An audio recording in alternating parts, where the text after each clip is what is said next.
Okay, so I kind of want to go ahead and begin our coverage over a certain crossover called Live, Kree, or Die. Now, this storyline was a crossover that took place over in Avengers, Iron Man, Captain America, and also Quicksilver. Now, I kind of want to go ahead and wait on this storyline because when it comes to Quicksilver, he'll be part of our coverage over the X-Men, right? But I kind of realized we should just go ahead and throw this crossover out there to see if you guys would actually enjoy it. Now, like I said, this is a crossover, so we do jump between different books and we do have certain things going on in those different books. Like, for example, when we jump over to Iron Man, is Iron Man right now trying to adjust to the idea of a new start in his life? Because for these characters, the Avengers, Steve Rogers, and Tony Stark, they were in the Heroes Reborn reality. Now, we have talked a lot about the Heroes Reborn reality, right? It's the idea that in the Onslaught crossover, you had the Avengers fight against Onslaught. They defeated him, but the Avengers, Iron Man, Thor, Steve Rogers, they were all transported to a different reality, better known as the Heroes Reborn reality. And unfortunately, they were stuck there for an entire year.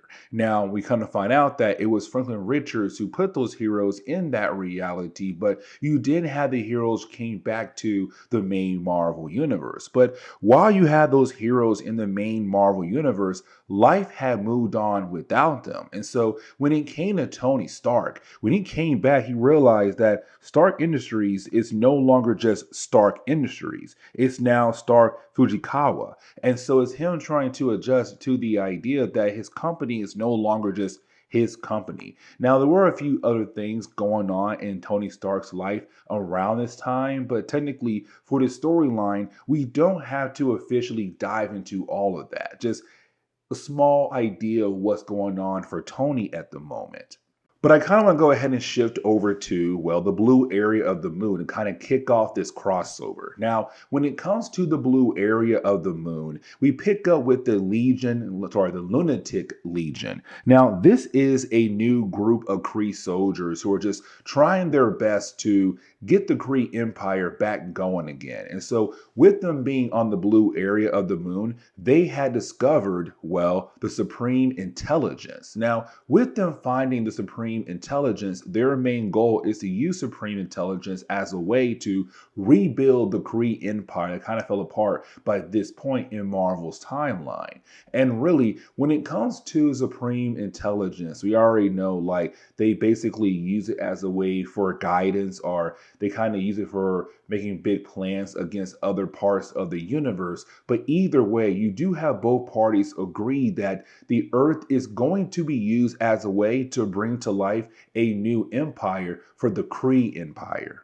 Now, one of the main storylines in this crossover is the whole idea of Carol Danvers, and let me explain. You see, in the early parts of our coverage over the Avengers post Heroes Reborn, we saw that Carol Danvers has a drinking problem. Now, for Tony, he also kind of picked up on that because he used to have a drinking problem as well. Technically, he still does. But when it comes to Tony, he wants to be there for Carol Danvers. And so he flies over to her mom's house. He walks in, but it's also him revealing that Tony Stark is Iron Man, because around this time in Marvel Comics, not a lot of people knew the idea that Iron Man was Tony Stark. But anyways, when it comes to Tony, he sits down with her saying like, hey, listen, I want to know what's going on with you. Now, this has kind of been building up for Carol Danvers over the years in Marvel Comics.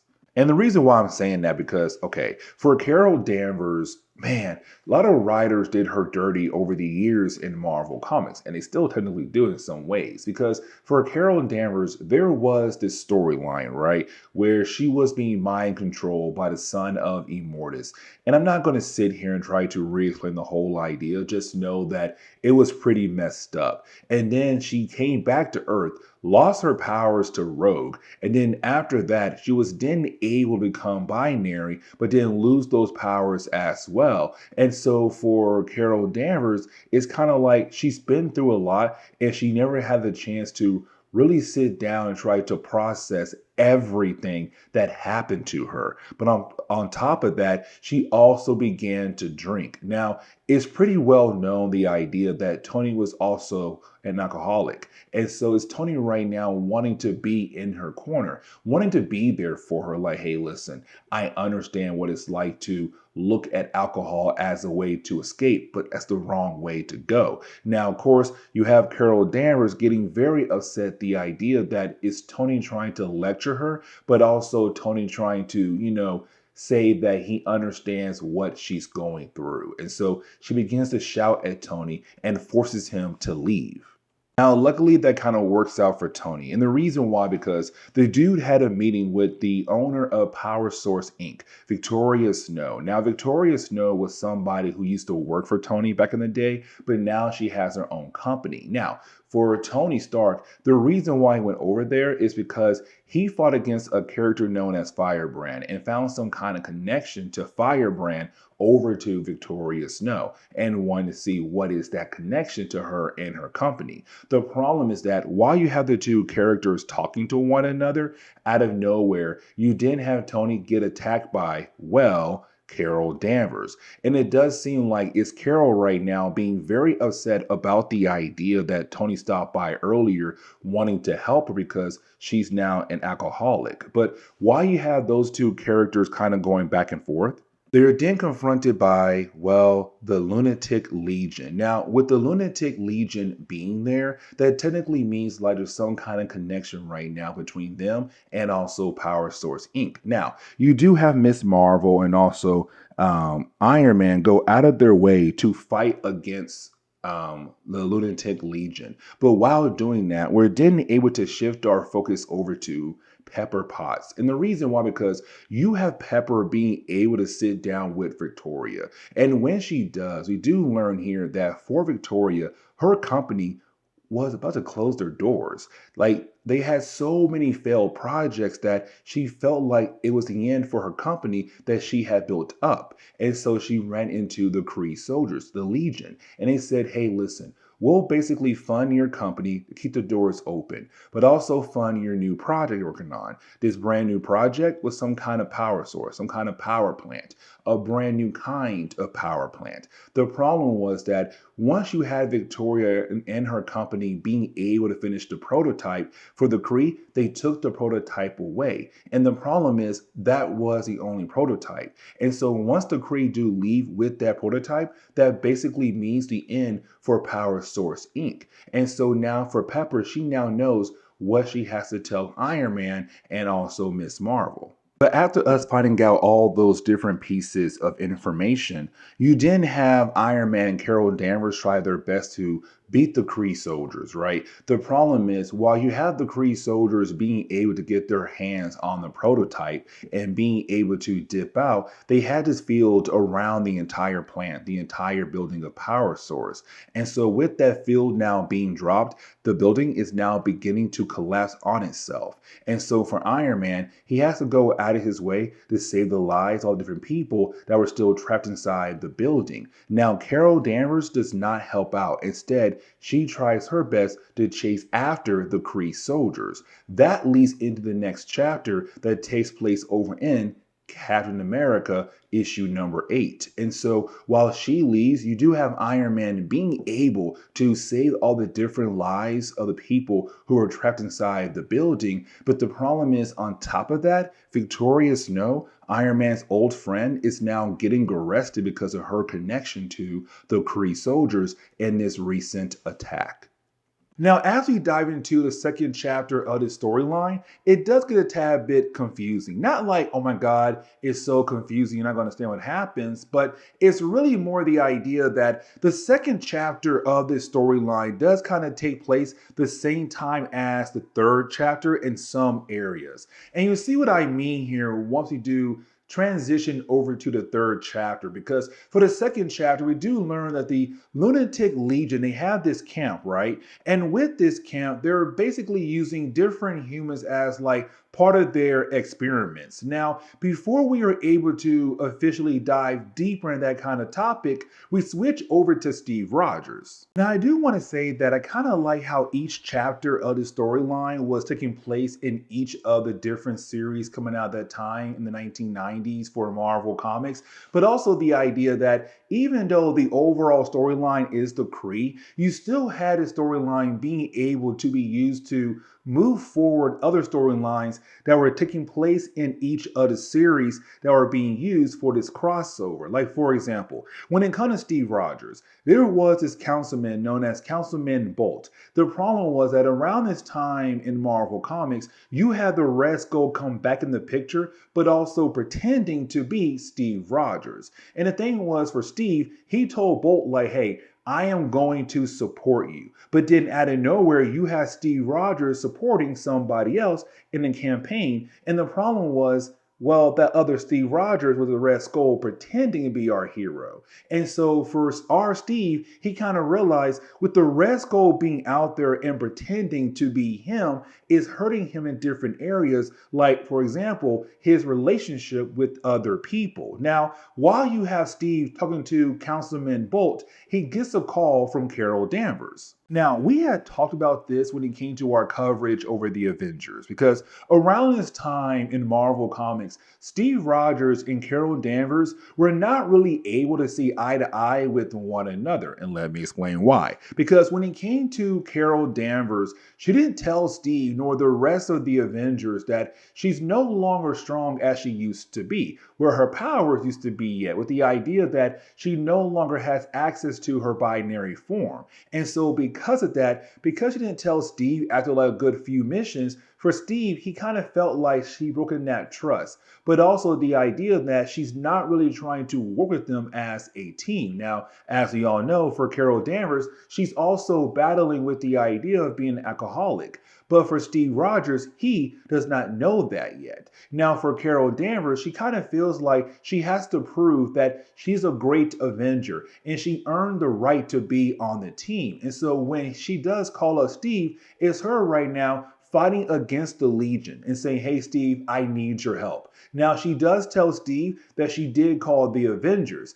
The problem is that why is she calling Steve on a solo call? If you're calling the Avengers, you would call the entire team on an open call. But either way, you have Steve leave to go help Carol Danvers out. The problem is that she does get knocked out by the Legion. Now, for the Kree, they're kind of like, okay, cool, we had defeated Captain Marvel. Sorry, Miss Marvel. I keep saying that. Miss Marvel. But the thing is, after they do defeat her, they're kind of like, okay, what do we do with her? And of course, they do keep her around because for Carol Danvers, she's technically half human, half Kree at this point in time in Marvel Comics. And so they can use her as a way to reach their goals. Now, we're still not really told like what their actual goal is. We do know that their main goal is to bring back the Kree Empire. But on top of that, we also get the idea that they have some device that can wipe out the human race if they wanted to. Now, when it comes to Carol Danvers, luckily for her, Steve Rogers does arrive to help out. The problem is that when Steve arrives, he's kind of wondering like, where is the rest of the Avengers to help them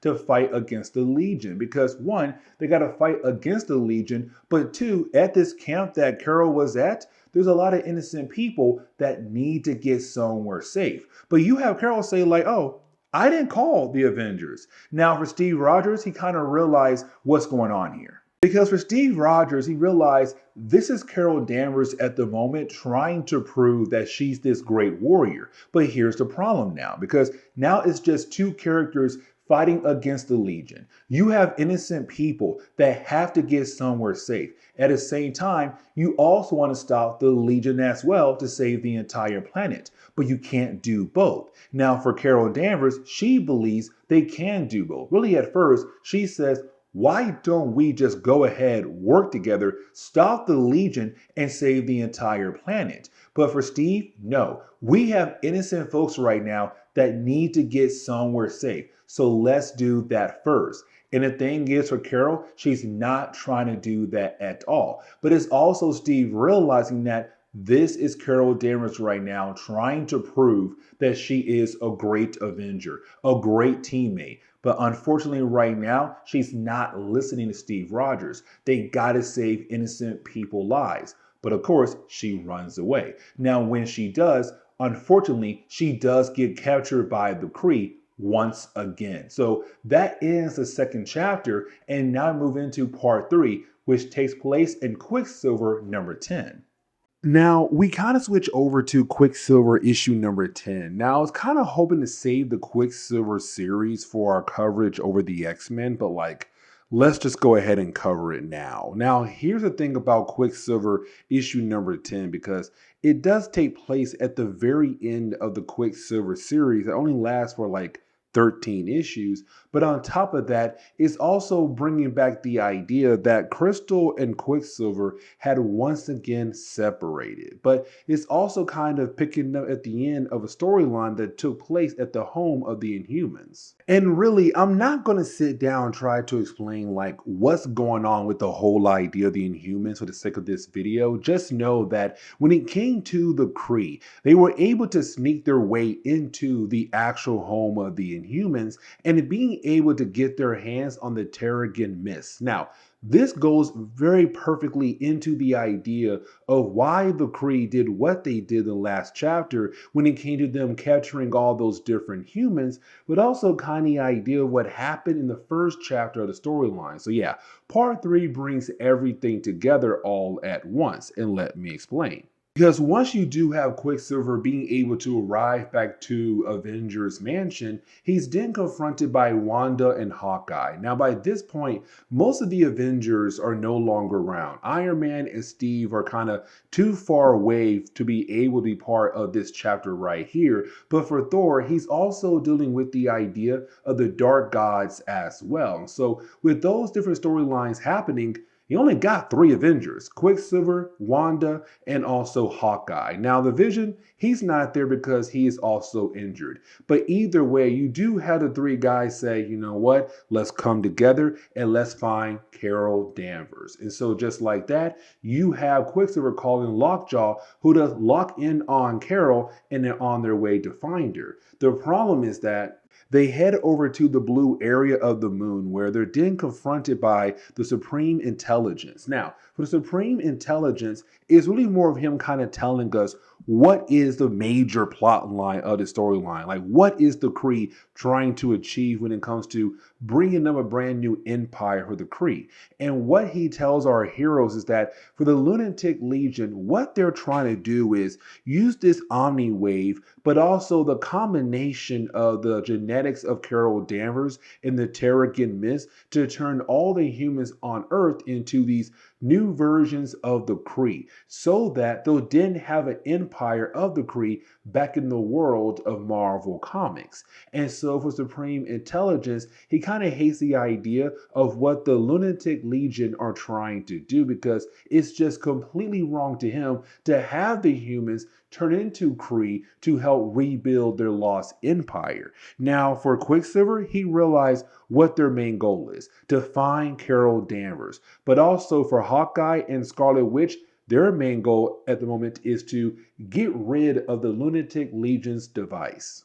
Now, for me personally, the Quicksilver chapter is the weakest chapter, and you're going to see why, because I'm really able to just pass forward to most of the pages in this chapter to move us into the 4th chapter. Now, once you had a Supreme Intelligence kind of tell where Carol Danvers being held at, it's also our heroes kind of realizing that Carol Danvers is an alcoholic, and that right there becomes a major problem at the end of this storyline, because with our heroes being on the blue area of the moon trying to bring down the Lunatic Legion, stop their device as well, but to also free Carol Danvers, it leads into this situation where with her being an alcoholic, she's not really reliable in battle, and so she does drink something from the Lunatic Legion's bar. She gets super drunk and a tad bit more powerful, it seems, and begins to wreck the entire facility that's on the blue area of the moon. Now, the other problem is that she also hurts Lockjaw in the middle of her drunkenness. And so you do have Quicksilver being able to grab everybody, get back to Lockjaw, and teleport away. The problem is that they didn't really defeat the Lunatic Legion because they're still able right now to go off with their plan. They still have most of the Terrigen Mist. They still have their great device to use on the planet Earth. But the problem right now for the Avengers is what to do with Carol Danvers because she almost killed everybody on that mission because she needed a drink so badly.